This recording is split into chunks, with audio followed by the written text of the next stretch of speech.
In Kentucky the contest was political, swinging around the problem of the state's declared neutrality.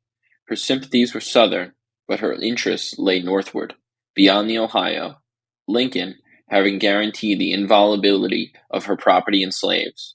What was more, her desire for peace was reinforced by the knowledge that her "dark and bloody ground," as it was called, would be the scene of the bitterest fighting if war came.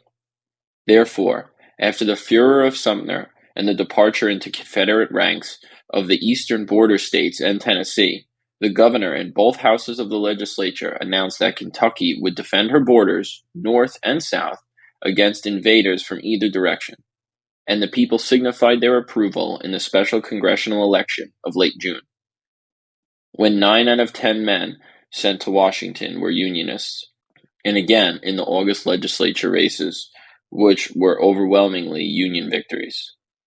Meanwhile, Kentucky had become a recruiting ground for agents of both armies. The state militia, under Simon Boulevard Buckner, a West Pointer and a wealthy Kentucky aristocrat, was probably the largest and best drilled body of non-regular troops in the country. Its 10,000 members were pro-Confederate, but this threat was countered by a home guard, swiftly organized under William Nelson, a 6'5", 300-pound U.S. Navy lieutenant who distributed 10,000 Lincoln rifles among men of strong pro-Union beliefs. Whatever caution their political leaders might show, Kentuckians did not stand aside from individual bloodshed. 35,000 would fight for the South before the war was over, while more than twice that many would fight for the North, including 14,000 of her black Americans. Here, the conflict was quite literally a war of brothers. Senator John J. Crittenden typified the predicament of his state. He, who had done so much for peace, had 2 sons who became major generals in the opposing armies.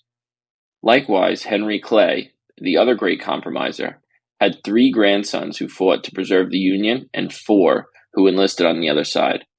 All over the state, instances such as these were reproduced and multiplied. Fathers and sons, brothers and cousins were split on issues that split the nation. Kentucky was in truth a house divided.